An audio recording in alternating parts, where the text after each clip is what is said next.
రాష్ట్రంలో మార్పు వచ్చినట్లుగానే కేంద్రంలోనూ ప్రజలు మార్పు కోరుకుంటున్నారన్నారు మంత్రి సీతక్క. అధికారంలోకి వచ్చిన 100 రోజుల్లోనే 6 గ్యారంటీలు అమలు చేశామన్నారు. ములుగు జిల్లా కన్నాయిగూడ మండలంలో ఎన్నికల ప్రచారంలో పాల్గొన్నారు మంత్రి సీతక్క. ఎంపీ అభ్యర్థి బలరాం నాయక్ రాబోయే పార్లమెంట్ ఎన్నికల్లో కాంగ్రెస్ పార్టీ గెలుపు కోసం కార్యకర్తలు సైనికుల్లా పనిచేయాలని పిలుపునిచ్చారు సీతక్క. రాహుల్ గాంధీకి సొంత ఇల్లు కూడా లేదు, గవర్నమెంట్ క్వార్టర్స్ లో ఉంటున్నారు. వాళ్ళ అమ్మాయినా వాళ్ళైనా అంటే జనంలో అందరిలో వాళ్ళ సంతోషమే మా సంతోషం. నాయకుడు సంతోషం ఎక్కడ ఉంటుందంటే జనం సంతోషంలోనే పాలకుడు సంతోషం అంటారు. అట్లా ఇందిరాగాంధీ కాలం నుంచి నెహ్రూ కాలం నుంచి ప్రజల సంతోషమే మా సంతోషం, ప్రజలకు ఇల్లు కట్టేయడమే మా పిల్లు ఉన్నట్టని భావించి ఇందిరమ్మ ఇళ్ల పథకం, పక్కా ఇళ్ల పథకము ఇట్లాంటివన్నీ కూడా నడుస్తాం. కాబట్టి వాళ్ళ బీజేపీ వాళ్ళు అంటారు మన కుటుంబ పార్టీ, అసలు ఆయన వ్యక్తి పార్టీ.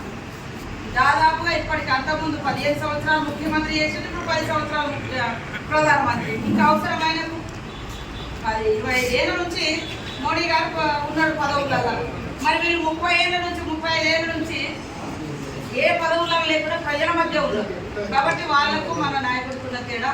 మరి అక్కడ రాహుల్ గాంధీ గారిని ప్రధానమంత్రి చేయాలంటే ఖచ్చితంగా మన పార్లమెంట్ నుంచి కూడా మనం బలరామన్నకి వేసే చేయి గుర్తు కోటి రాహుల్ గాంధీ గారికి వేసే ఓటు, ఇక్కడ మనం బలరామన్న చేయి చేసే ఓటు, అక్కడ రాహుల్ గాంధీ గారికి వేసే ఓటు. రాహుల్ గాంధీ దాదాపుగా 1.5 సంవత్సరాల కాలంగా మొత్తం నిత్యం జనంలోనే ఉంటాడు.